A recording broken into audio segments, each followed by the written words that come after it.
السلام علیکم کلاس، کیسے ہو بچوں آپ لوگ؟ اچھا، آج کا جو ہمارا ٹاپک ہے وہ ہمارا ہے تانپورہ۔ یہ میں نے آپ کو بک پہ مارک کروا دیا تھا اور جتنا ہم نے کرنا تھا وہ بھی آپ کو سارا پتہ ہے، آپ کو مارک کروا دیا تھا۔ تانپورہ جو ہے یہ ہمارے جو اسٹرنگ انسٹرومنٹس ہیں اس کے اندر اس کا شمار ہوتا ہے۔ اس کی جو بناوٹ ہوتی ہے ساری وہ ستار کی طرح کی ہوتی ہے، لیکن اسے کہتے تانپورہ۔ اس میں فرق اتنا ہوتا ہے کہ ستار کے ساتھ سندریاں لگی ہوتی ہیں، ہینڈلز لگے ہوتے ہیں، تاریں اس میں بھی ہوتی ہیں، لیکن وہ بہت کمپلیکیٹڈ ہوتا ہے، اس کے اندر فریٹس بنے ہوتے ہیں۔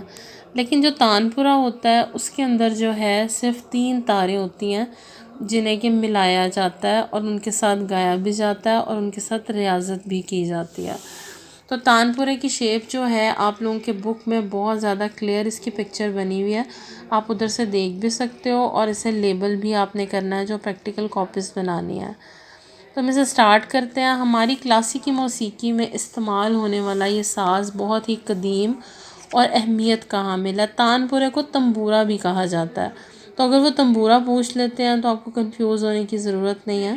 تنبورہ یا تانپورہ ہماری کلاسیکی موسیقی اس کے بغیر نامکمل ہے۔ اکثر آپ ٹی وی شوز میں یا پی ٹی وی کے کچھ شوز میں دیکھیے گا کہ اگر کوئی اسٹیج شو ہو رہا ہے نا تو پیچھے ایک بندہ ایک ستار کی جیسی چیز لے کے کھڑا ہوتا ہے، اور اسے چھیڑنے کا طریقہ بھی آپ کو بتایا جائے گا کہ تانپورے کو چھیڑا کیسے جاتا ہے۔ اپنے فنگرز کی مدد سے جو ہے وہ گانے والے کے ساتھ وہاں بیٹھ کے سنگت کر رہا ہوتا ہے۔ نامکمل ہے اور اس کا لازمی حصہ ہے۔ تانپورہ بہت ہی قدیم ساز ہے، بہت ہی پرانا ساز ہے۔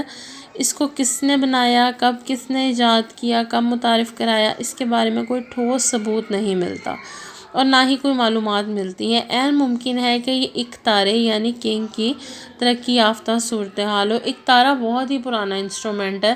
اگر آپ کبھی کچھ ویڈیوز یوٹیوب پہ پٹھان خان کی دیکھیں یا اکتارہ لکھ کے آپ ویسے گوگل کر کے بھی دیکھو تو آپ دیکھو گے کہ بہت بہت پرانا ساز ہے یہ، جو کہ اب بہت کم استعمال کیا جاتا ہے، لیکن کچھ لوگ تانپورے کو اس کی جدید شکل بھی کہتے ہیں۔ اس کے بعد تانپورے کی بناوٹ کس طرح کی ہوتی ہے؟ اس کے کئی سائز ہیں۔ اب بھی بناوٹ میں ستار کی طرح ہوتا ہے۔ اس میں لکڑی کی 2.5 سے 3 فٹ کی لمبی لکڑی، اندر سے کھوکھلی گول ڈانڈ ہوتی ہے جس کے اوپر وہ اس کی تبلی کھڑی بھی ہوتی ہے نا، اسے ڈانڈ کہتے ہیں، جس کی جگہ ایک لکڑی کی ڈانڈ بنا لی گئی ہے۔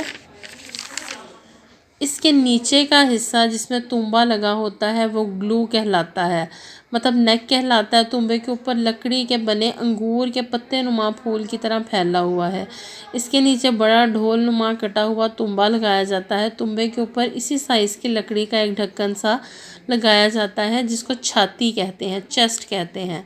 اس کے تنبے کا کٹا ہوا منہ بند کر دیا جاتا ہے۔ اس تبلی کے آخری نچلے حصے پر لکڑی کا ایک ٹکڑا لگا دیا جاتا ہے جس میں سے ایک جیسے فاصلے پر 4 سوراخ ہوتے ہیں جن میں تاروں کے سرے پرو کر باندھے جاتے ہیں۔ اس کو گھن یعنی اسٹرنگ ہولڈر بھی کہتے ہیں۔ یہ اس کی ساری بیٹا بناوٹ ہے۔ یہ آپ کو ایگزام میں اس طرح تو نہیں آتی، لیکن اس میں سے آپ کو آبجیکٹیو آ سکتا ہے، اور جو آپ کے سبجیکٹیو ٹائپ کوسچن ہوتے ہیں اس میں آپ کو وہ پوچھ سکتے ہیں 10 اور 20 مارکس کا کہ بھی تانپورے کی بناوٹ کیا ہے، یا اس کے فلاں فلاں حصے کو کیا کہا جاتا ہے۔ یہ چیزیں آپ کو آبجیکٹیو میں پوچھ سکتے ہیں۔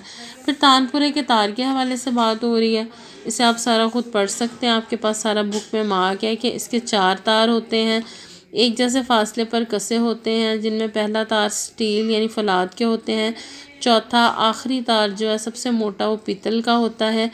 عہد مغلیہ میں تانپورے میں سٹیل کے بجائے چاندی اور سونے کے تار ہوتے تھے۔ بہرحال دور حاضر میں اس کا تصور بھی ناممکن ہے۔ استاد امیر علی خان بہت بڑے گانے والے، بہت بڑے کلاسیکل گویے صاحب مرحوم نے تانپورے میں 6 تار کر دیے تھے، لیکن یہ تانپورہ کامیاب نہ ہو سکا تھا، اس لیے اب 4 تار والے تانپورے کا ہی رواج ہے۔